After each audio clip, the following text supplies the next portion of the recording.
ज्ञान गंगा गीता दर्शन पूर्व प्रसंग में आप श्रवण कर रहे थे। हम प्रभु का चिंतन कैसे करें, भगवान का चिंतन कैसे करें। तो भगवान श्री कृष्ण ने भगवान का स्वरूप दर्शाया। क्या स्वरूप है? कविम पुराणम अनुशासितारम अणोरणीयांश मनुस्मरेद्य सर्वस्य धातारम अचिन्त्य रूपम आदित्य वर्णम तम स परस्तात्। ऐसे भगवान का चिंतन करें। भगवान सर्वज्ञ हैं, भगवान अनादि हैं, भगवान सर्वनियंता हैं, भगवान सूक्ष्म से भी अति सूक्ष्म हैं।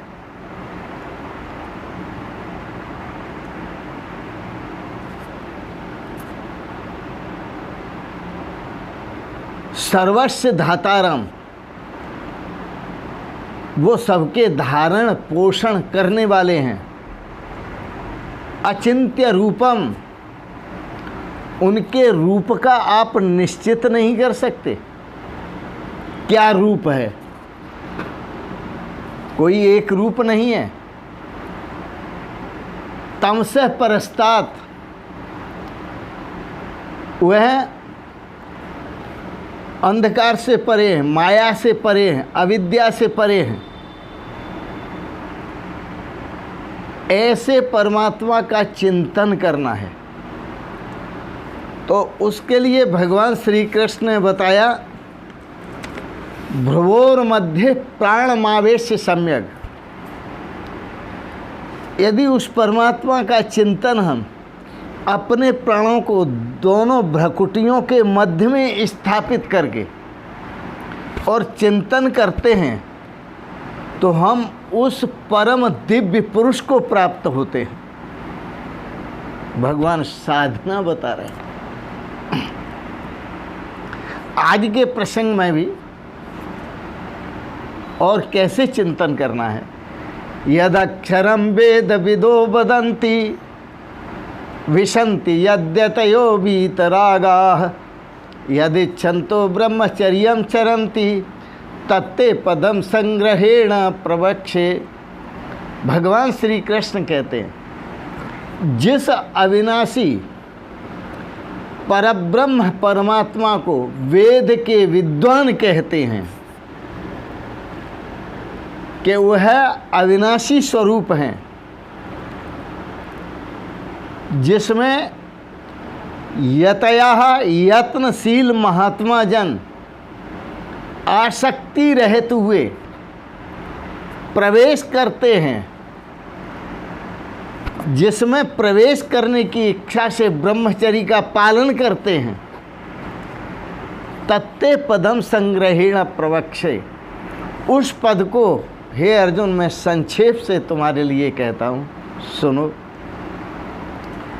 सर्वद्वाराणि संयम्य मनोहृदि निरुध्य च मूर्धन्याधाय आत्मने प्राणमास्थितो योग धारणाम। भगवान श्री कृष्ण कहते हैं, हे अर्जुन, उस परम दिव्य पुरुष का चिंतन करना है तो उसका तरीका सर्वद्वाराणि संयम्य, शरीर के जितने द्वार हैं उन पर संयम करो।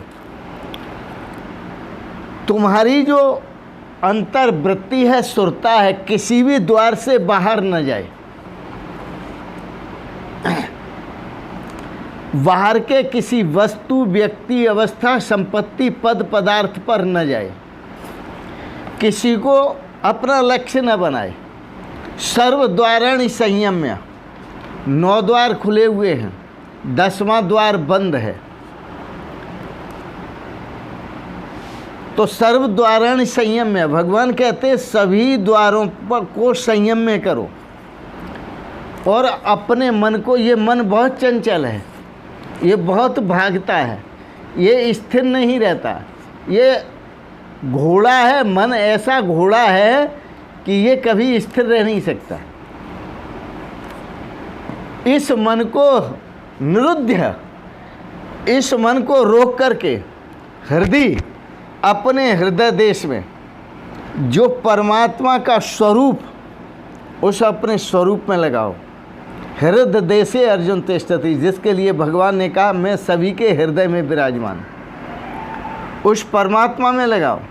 मूर्धन्य आदाय आत्मनः प्राणः, दोनों भ्रकुटियों के बीच में अपने प्राणों की स्थापना करो, और प्राणों की स्थापना करके योग धारणाम, वो कैसी स्थापना करोगे? योग धारणाम, योग धारणा की स्थापना करो।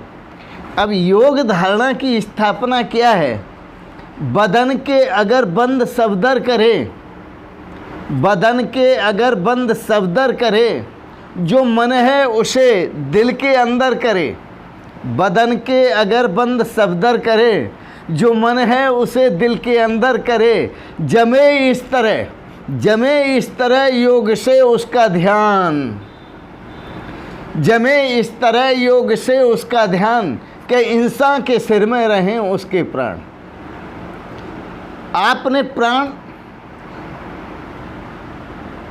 सभी तरफ से हटाकर और भ्रकुटी के मध्य में स्थापित कर दिए। अपने मन को अपने हृदय देश में स्थापित किया भगवान के स्वरूप में। मन से ही वेदम आप्तव्यम, वह परमात्मा मन से जाना भी जा सकता, जानने योग्य भी है और प्राप्त करने योग्य भी है। लेकिन कैसे मन से? शुद्ध मन से, पवित्र मन से।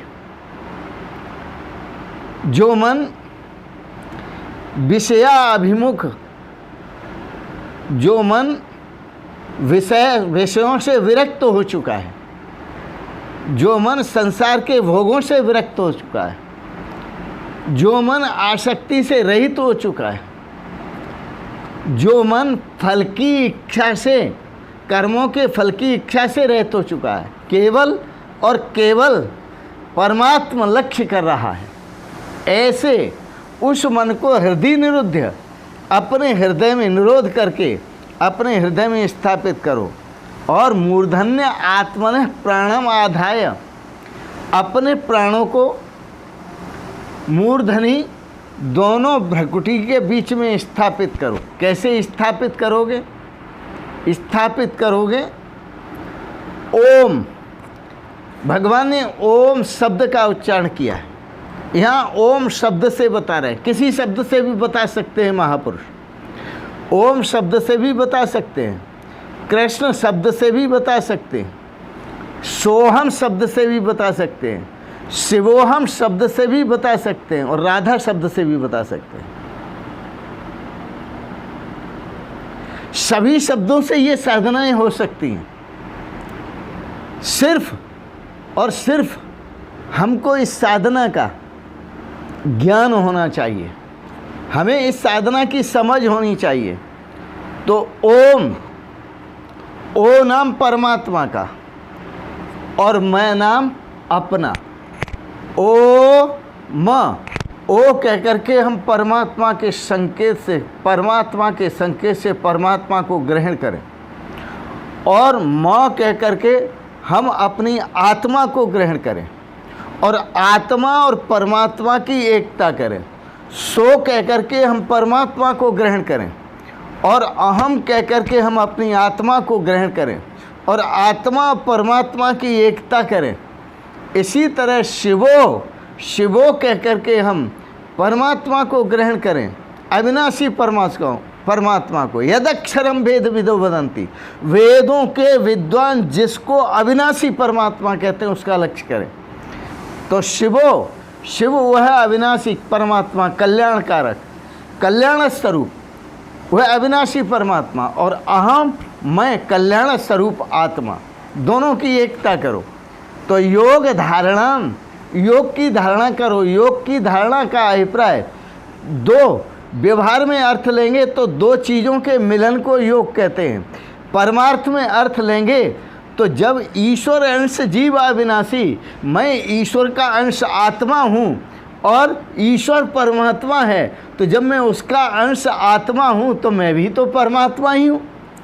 क्योंकि जल का अंश जल होगा, दूध का अंश दूध होगा, लोहे का अंश लोहा होगा और सोने का अंश सोना होगा, मिट्टी का अंश मिट्टी होगा।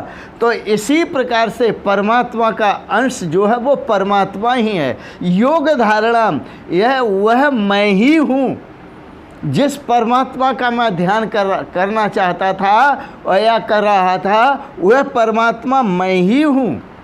बड़ा सुंदर है। वेद में भी कहा परिपूर्णम अनाद्यनंतम अप्रमेयम अविक्रियम सद्घनम चिद्घनम नित्यम आनंद घनम अव्ययम। परमात्मा का स्वरूप क्या है? परिपूर्णम, परितः समन्तात पूर्णम, चारों तरफ से वह पूर्ण है। अनादि, अनादि है, उसका कोई आदि नहीं है। अनंतम, वो अनंत स्वरूप है। अनेक रूप रूपाय विष्णवे प्रभ विष्णवे, सब परमात्मा का ही स्वरूप है।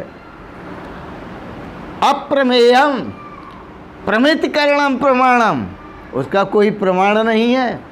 कोई देना चाहे, प्रमाण से सिद्ध करना चाहे कि यह है परमात्मा, तो कभी उस परमात्मा को सिद्ध नहीं कर सकता। अप्रमेयम, वेद ने कहा अविक्रियम, और वह अविक्रियम, उसकी कोई क्रिया नहीं है, वो कोई क्रिया नहीं करता, समस्त क्रियाओं से रहित है। सद्घनम, वो सत स्वरूप है। चिद्घनम, वो चेतन स्वरूप है। नित्यम आनंद घनम, वो नित्य स्वरूप है, वह आनंद घन स्वरूप है। अव्ययम, वह अविनाशी है, अविनाशी। उसी अविनाशी परमात्मा का ध्यान करना है। सर्वद्वाराणि संयम्य मनोहृदि निरुद्ध च मूर्धन्याधाय आत्मनः प्राणमास्थितो योग धारणम। आप अपने प्राणों को मूर्धा में स्थित करके उसका ध्यान करें। मन को हृदय अपने आत्म स्वरूप में स्थित करें और आत्मा परमात्मा की एकता का अनुभव करें। इसी में आनंद है, इसी में प्रेम है और इसी में रस है। ब्रह्म आत्मैक्य भाव में जिए। बड़ा सुंदर है ये भाव। और जब ब्रह्मात्मैक्य भाव होगा तो आप हर प्रकार से राग से, द्वेष से, ईर्ष्या से, काम से, क्रोध से, लोभ से, मोह से, अहंकार से, हर तरफ से छूट जाएंगे, मुक्त हो जाएंगे। किसी से कोई संबंध नहीं रहेगा, केवल चेतन और चेतन से संबंध रहेगा। केवल चेतन का चेतन से संबंध रहेगा। चेतन चेतन स्वरूप में सद्घन होगा, चित्घन होगा और नित्य स्वरूप होगा, आनंद घन होगा, अपने नित्य आनंद स्वरूप में। जैसे मिश्री की ढेली होती है, यह मिश्री की ढेली मिठास से, मिठास घन है। इस इतना बड़ा मिश्री का ढेला आप किसी तरफ से चखो, हर तरफ से मीठा है। इसी प्रकार से जब आप ये अनुभव करेंगे ध्यान के द्वारा, जैसे भगवान बता रहे हैं, तो आपको हर तरफ से परमात्मा ही परमात्मा का आनंद मिलेगा और कोई नहीं। और उस परमात्मा के आनंद में ही आप आनंदित रहेंगे, मस्त रहेंगे, और वो मस्ती होगी। वाह वाह। जैसे संत महापुरुष मस्त रहते हैं। वाह वारे मौज फकीरा दी, वाह वारे मौज फकीरा दी, वाह वारे मौज फकीरा दी। कभी चबावे चना चवेना, कभी चबावे चना चवेना, कभी लपट ले खीरा दी। वाह वारे मौज फकीरा दी, वाह वारे मौज फकीरा दी, वाह वारे मौज फकीरा दी। कभी तो सोवे रंग महल में, कभी तो सोवे रंग महल में, कभी झुपड़िया अहीरा दी। वाह वारे मौज फकीरा दी, वाह वारे मौज फकीरा दी, वाह वारे मौज फकीरा दी। मंग तंग दे टुकड़े खांदे, मांग मांग कर रोटी खाते, मंग तंग दे टुकड़े खांदे, मंग तंग दे टुकड़े खांदे। पर चल दे चाल अमीरां दी, भाई चल दे चाल अमीरां दी, वाह वारे मौज फकीरां दी, वाह वारे मौज फकीरां दी, वाह वारे मौज फकीरां दी, वाह वारे मौज फकीरां दी, वाह वारे मौज फकीरां दी, वाह वारे मौज फकीरां दी, वाह वारे। यह मौज कहाँ से आई? आत्मा और परमात्मा की एकता से। यह मौज कहाँ से आई? योग धारणा करने से। यह मौज कहाँ से आई? नित्य निरंतर परमात्मा का स्मरण करने से।